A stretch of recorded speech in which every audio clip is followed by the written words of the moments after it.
Hello guys, स्वागत है आप सभी का हमारे एक और न्यू वीडियो में। और आज से हम स्टार्ट कर रहे हैं अवकलन गणित बीएससी फर्स्ट ईयर की जो बुक है अवकलन गणित डिफरेंशिएशन कैलकुलस।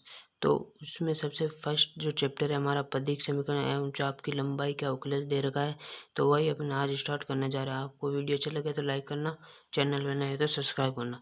तो सबसे पहले अपन कार्तीय निर्देश तंत्र देखेंगे, उसके बाद में ध्रुवीय निर्देश तंत्र देखेंगे और फिर इन दोनों के बीच में रिलेशन डिफाइन करेंगे। ठीक है। तो सबसे पहले कार्तीय निर्देश तंत्र में आपको पता होता है कि ये एक्स अक्ष होता है अपना और ये होता है वाई अक्ष। अब यहाँ पे मैं रेंडम एक पॉइंट लेता हूँ पी, इसका नाम दे देता हूँ पी। ठीक है। तो ये और ये अपना हो जाता है मूल बिंदु। ठीक है। तो मैं इस बिंदु को मूल बिंदु से बिंदु पी को मिला देता हूँ। ठीक है, ये मैंने मिला दिया। अब क्या होगा कि इस बिंदु पी के निर्देशांक क्या होते हैं आपको पता होगा कि कार्तीय निर्देशांक में एक्स कोमा वाई इसके निर्देशांक होते हैं। ठीक है। क्या होता है एक्स कोमा वाई, जो अपन ने 12th क्लास में पढ़ा था। ठीक है। तो एक्स क्या है यहाँ पे, ये रहा। ठीक है, ये एक्स है और ये वाई है। ठीक है। तो आपको पता होगा ये, तो यहाँ पे इसकी लंबाई ये होगी वाई और यहाँ पे इसकी लंबाई होगी ये एक्स। इतना आपको ध्यान होना चाहिए। ठीक है।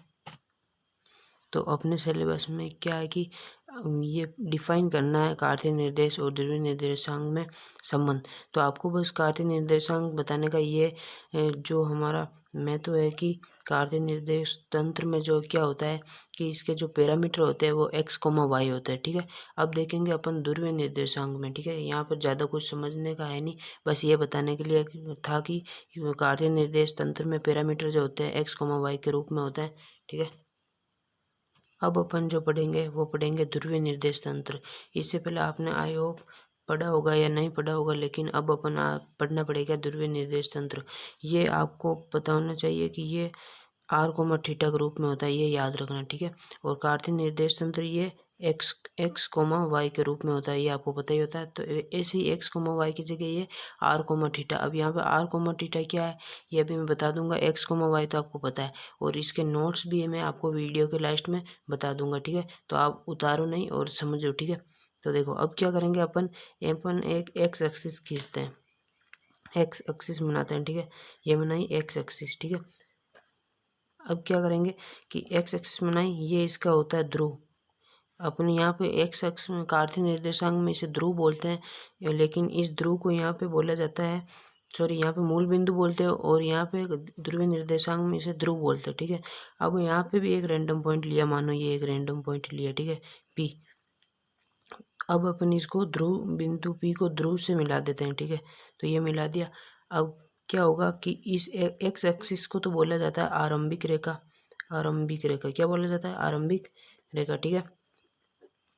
और यहाँ पे देखो ये कितनी डिग्री पे बन रहा है, मान लो ये थीटा डिग्री पे बन रहा है, थीटा डिग्री पे बिंदु पी है। तो इसके निर्देशांक क्या होंगे, इसके निर्देशांक होंगे, ठीक है, अभी बताता हूँ आपको। तो क्या होगा कि अब यहाँ से बिंदु पी से ओ तक की दूरी को अपन मान लेते हैं कि आर है, एक बार मान लो। तो इसके जो निर्देशांक होंगे बिंदु पी के वो होंगे आर कोमा थीटा। क्या होगा कि ध्रुव से बिंदु पी की दूरी पहला निर्देशांक और दूसरा निर्देशांक होगा एक्स एक्सिस और आर के बीच में एंगल कितना है वो थीटा है। ठीक है। तो इसको बोलता है आरंभिक रेखा और इस आर को बोला जाता है ध्रुवांतर रेखा। क्या बोला जाता है, ध्रुवांतर रेखा। ठीक है। तो अब इस एंगल को आप क्या बोलोगे, इस थीटा को बोलोगे आप आरंभिक रेखा तथा ध्रुवांतर रेखा के मध्य का कोण थीटा होता है तथा ओ और बिंदु पी को मिलाने वाली रेखा आर कहलाती है। ठीक है। तो बिंदु पी के निर्देशांक होंगे आर कोमा थीटा, जैसे कि यहाँ पे कार्तीय निर्देश तंत्र में होते हैं एक्स कोमा वाई, ऐसे ही ध्रुवीय निर्देशांक में भी होते हैं R comma theta. I hope आपको पता चल गया होगा कि आर कोमा थीटा क्या होता है। आर क्या होता है, ध्रुवांतर रेखा होती है, ध्रुव से बिंदु पी के बीच की दूरी होती है और थीटा आरंभिक रेखा तथा ध्रुवांतर रेखा के मध्य का कोण होता है। ठीक है। और ये जो सारा कोऑर्डिनेशन है ये समतल में हो रहा है, ये एक बात याद रखना, किसमें हो रहा है, समतल में। ठीक है। अब अपन देखेंगे कि देखो ये बिंदु पी है, आर है, तो ध्रुवीय निर्देशांक कैसे ज्ञात करते हैं, जैसे कि एक्स एक्सिस से आर 1 दूरी पे है और ये थीटा 1 दूरी पे। अब यहाँ पे बिंदु को क्यू दे दिया जाए तो यहाँ पे एक और आप इसे मिलाओगे तो थीटा 2 और आर 2 होगा। ठीक, ऐसा मैं आपको एक पर्सन देता हूँ, वो आप समझना, ठीक है। अब देखो, आपको ध्रुवीय निर्देशांक ज्ञात करना है। ध्रुवीय निर्देशांक क्या होता है? आर कोमा थीटा ज्ञात करना, ठीक है। तो आर क्या होता है आपको पता होगा कि आर होता है बिंदु और ध्रुव के बीच की दूरी होती है। तो इसको मान लेते हैं ये हो गए आर, लेकिन यहाँ पे बिंदु कौन सा P1, तो यहाँ पे क्या होगा R1 होगा। तो अब आपको पता होगा ये आरंभिक रेखा होती है, ये ध्रुवांतर रेखा आर होती है। तो एक्स तथा आर के मध्य कोण क्या होता है? थीटा। लेकिन बिंदु कौन सा है? 1 है, तो θ1। अब इसको यहाँ से मिलाएंगे ध्रुव से, तो ये कौन कितनी दूरी हो जाएगी? ये होगी साहब वापस आर होगी, लेकिन बिंदु कौन सा है? 2। और यहाँ से एंगल कितना होगा? θ2। और यहाँ से कितना होगा? ये इसकी दूरी होगी R3 और इसका एंगल होगा θ3। तो इस तरह से अपन डिफाइन करते हैं ध्रुवीय निर्देशांक, ठीक है। अब अपन कार्तीय निर्देशांक तथा ध्रुवीय निर्देशांक में संबंध स्थापित करेंगे।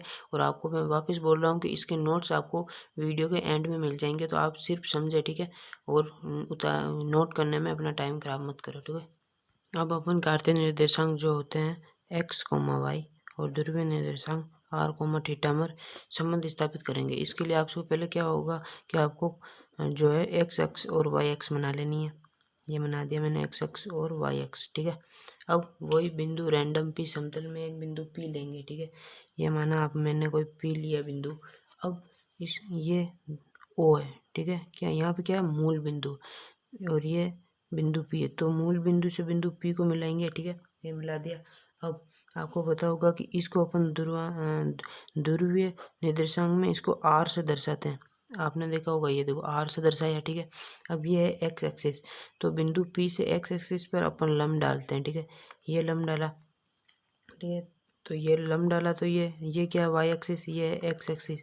तो इसके समांतर है, तो ये क्या होगा? पैरेलल होगा, तो ये हो गई वाई। अब क्या होगा? त्रिभुज पूरा करना है, तो अपन यहाँ से भी इसको बंद कर देते हैं, इसका आधार बना देते हैं, ठीक है। तो ये क्या है कि ये एक्स एक्सिस है, ठीक है। ये एक्स एक्सिस है। अब ये बिंदु, इस बिंदु का नाम ओ है, इसके बिंदु का नाम पी है, तो इसका नाम अपन दे देते हैं एम। तो ये पूरा त्रिभुज बन गया, ठीक है। और आपको पता है ये इसको आरंभिक रेखा मानेंगे, इसको ध्रुवांतर रेखा मानेंगे, तो इसके बीच का कोण कितना बनेगा? थीटा बनेगा। ये भी आपको पता होना चाहिए, ठीक है।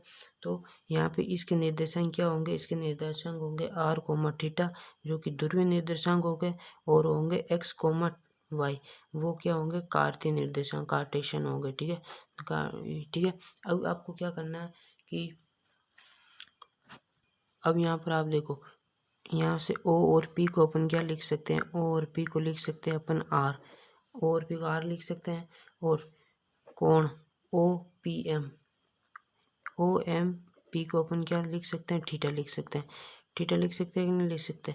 और देखो P और M, PM को Y लिख सकते हैं, PM को Y लिख सकते हैं। और OM को क्या लिख सकते हैं अपन? X लिख सकते हैं। ये ध्यान रखना, ठीक है। अब अपन यहाँ से डेरिवेशन करेंगे। क्या करेंगे कि चित्र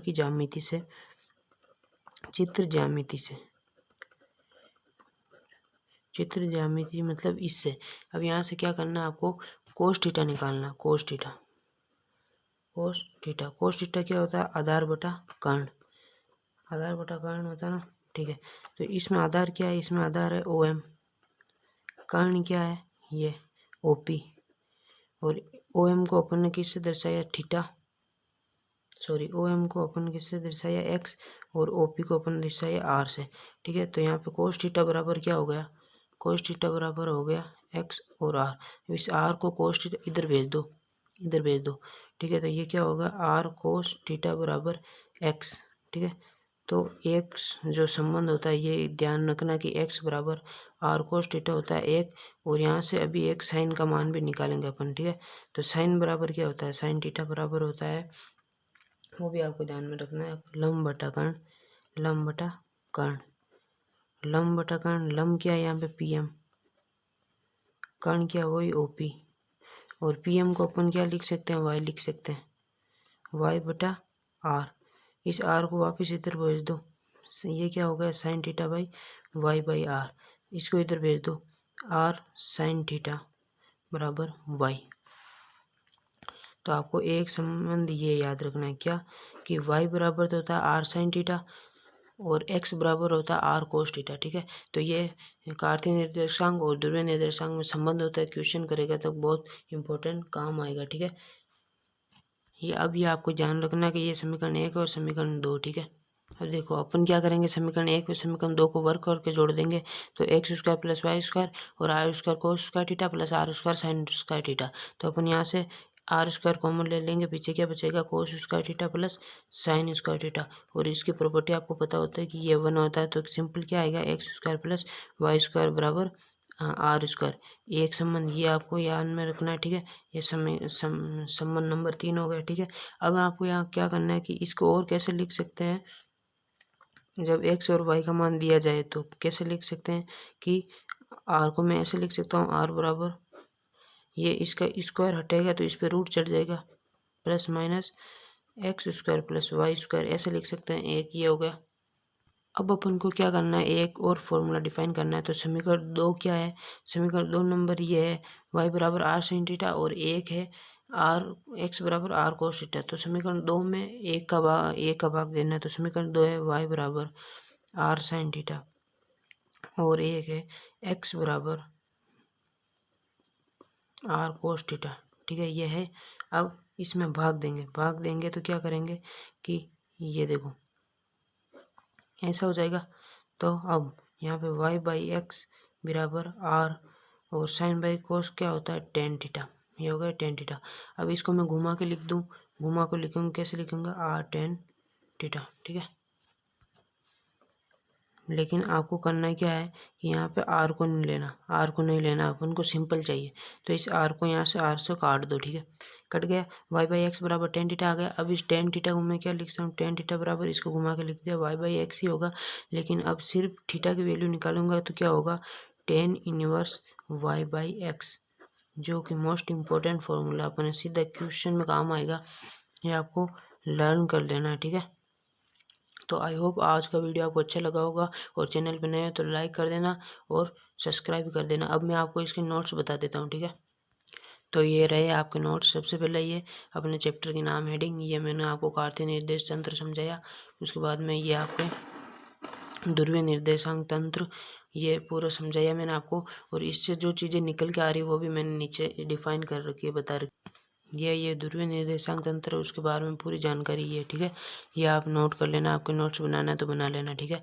अब इसके संबंध वाला जो पार्ट ये अपन ने क्वेश्चन किया था वो है। उसके बाद में ये जो संबंध स्थापित किया उसकी पूरी डेरिवेशन, और जो कर रखा है ये आर कोमा थीटा निर्देशांक ध्रुवीय निर्देशांक, और ये जब सब बताया मैंने था आपको, वो पूरा ये आप उतार लेना, ठीक है। उसके बाद में ये विलोम था, उसके बाद में ये अपन ने समीकरण देखी थी, ये इसको पूरा बताया था मैंने आपको, और ये यहाँ तक। तो आई होप आज का वीडियो आपको अच्छा लगा हो तो लाइक करना, और चैनल पे नए हो तो सब्सक्राइब करना। बाकी आगे अपन देखे ध्रुवांतर रेखा था, तो इस पर रेखा का मध्य कोण देखेंगे, ठीक है। तो मिलता है नेक्स्ट वीडियो में।